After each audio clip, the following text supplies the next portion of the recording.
Tema, hidup yang berbuah dalam keseharian, tinggal dalam Kristus dan melayani sesama. Ayat inti, Yohanes 15:5, akulah pokok anggur dan kamulah ranting-rantingnya. Barang siapa tinggal di dalam aku dan aku di dalam dia, ia berbuah banyak, sebab di luar aku kamu tidak dapat berbuat apa-apa. 1. Pembukaan dan doa, mengundang sang pokok anggur. Selamat pagi, siang, malam, saudara-saudara yang dikasihi Tuhan. Senang sekali kita dapat kembali meluangkan waktu 1 jam penuh untuk hening, menarik diri sejenak dari hiruk-pikuk dunia, dan menambatkan hati kita pada kebenaran firman Tuhan. Hari ini, kita akan merenungkan sebuah kebenaran fundamental yang diucapkan langsung oleh guru kita, Yesus Kristus, bahwa kita adalah ranting, dan Dia adalah pokok anggur. Ini adalah gambaran yang begitu sederhana, namun memuat seluruh rahasia kehidupan Kristen yang berhasil dan berbuah.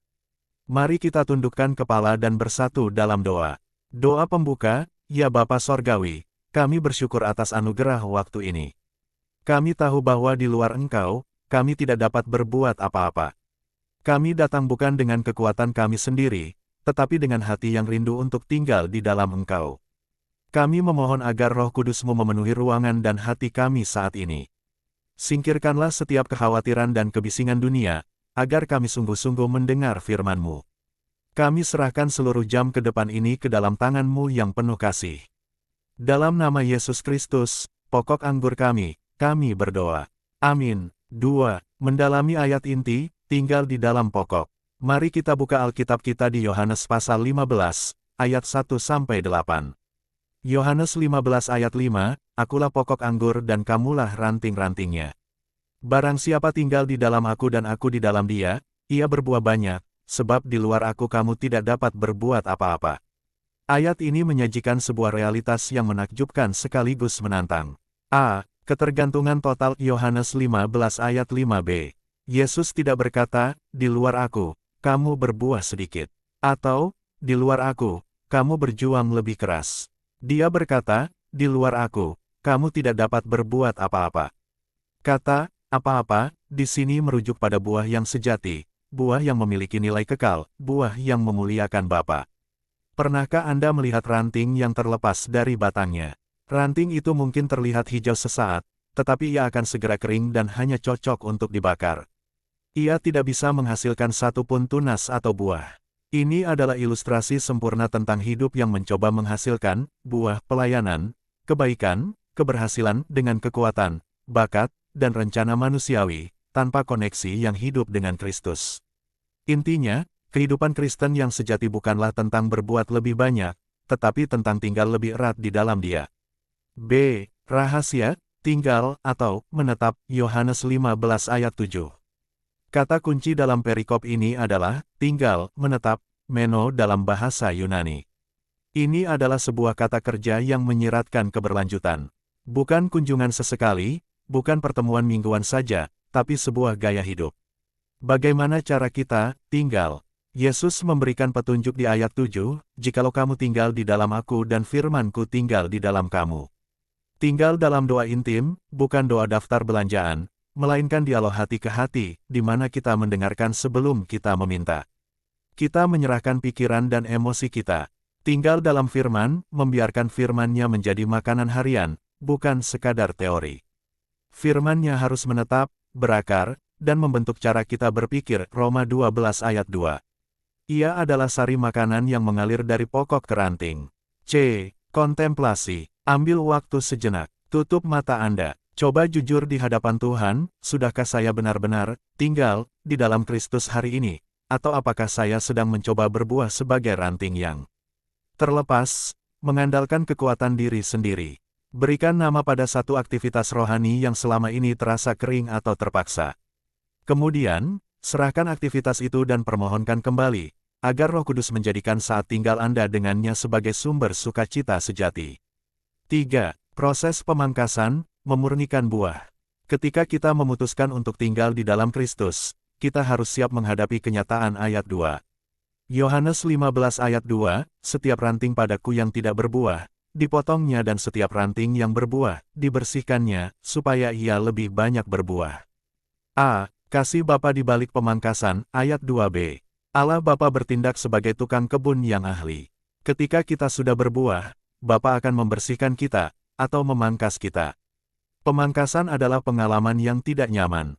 Mungkin itu berupa kegagalan dalam karir, kehilangan yang menyakitkan, penyakit, atau konfrontasi dengan dosa yang tersembunyi. Namun, pemangkasan ini adalah tanda kasih Bapa. Tujuannya bukan untuk menghukum, tetapi untuk memurnikan dan melipat gandakan buah. Jika Bapa membiarkan kita apa adanya, buah kita akan kerdil dan sedikit. Proses ini mengajarkan kita untuk melepaskan beban yang menghalangi nutrisi mengalir, kepahitan, kebanggaan, dan segala sesuatu yang kita sandarkan selain Kristus. B. Pemangkasan diri dari buah palsu. Apa yang harus kita biarkan Tuhan pangkas hari ini? Motif yang salah, kita mungkin melayani, memberi, atau berkorban, tetapi motifnya adalah mencari pujian manusia, takut dikritik, atau merasa diri benar. Itu adalah buah palsu yang harus dipangkas.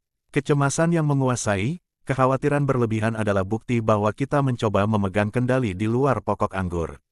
Bapa ingin memangkas kecemasan itu agar damai sejahteranya yang memerintah. C. Kontemplasi. Di mana letak rasa sakit yang paling dalam hidup Anda saat ini? Mungkin itulah pemangkasan yang sedang dikerjakan Bapa. Daripada memberontak, terimalah dengan iman. Ucapkan doa ini dalam hati, ya Bapa, aku menyerahkan rasa sakit ini. Aku percaya Engkau adalah tukang kebun yang baik. Pangkaslah aku, bersihkanlah aku, agar aku menghasilkan buah yang lebih banyak demi kemuliaan-Mu. Diamlah dan rasakan hadirat-Nya. 4. Buah roh, manifestasi kehidupan Kristus. Buah yang diminta Yesus bukanlah hasil kerja keras kita, melainkan manifestasi Roh Kudus yang mengalir secara alami ketika kita tinggal di dalam Dia. A. 9 aspek dari satu buah, Galatia 5 ayat 22-23. Alkitab menyebutnya, buah roh, tunggal bukan, buah-buah roh, jamak.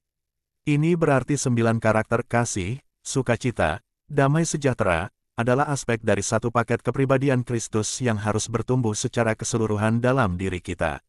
Kasih agape adalah akar dan yang pertama, karena Allah adalah kasih. Tanpa kasih, semua buah lainnya hanyalah kebaikan yang kering.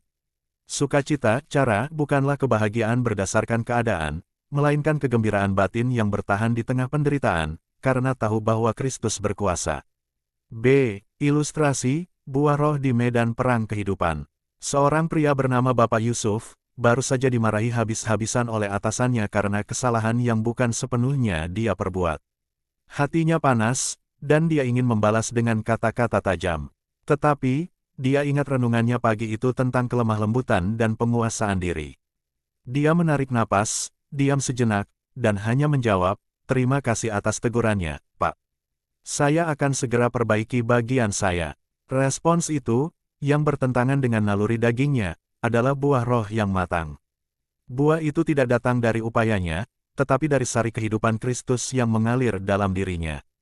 Itu adalah kemenangan kecil yang memuliakan Tuhan lebih dari 1000 khotbah. C. Aplikasi, buah di area terberat. Mari kita perhatikan 2 buah yang paling sulit kita hasilkan. Kesabaran, siapakah orang yang paling sulit Anda sabari saat ini?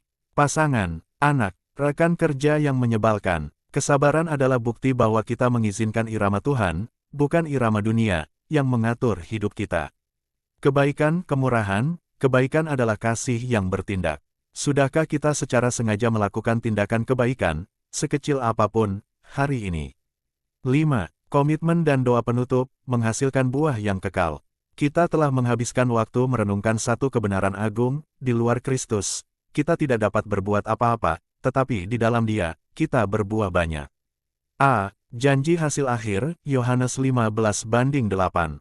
Yohanes 15 ayat 8, dalam hal inilah Bapa-Ku dipermuliakan, yaitu jika kamu berbuah banyak dan dengan demikian kamu adalah murid-murid-Ku.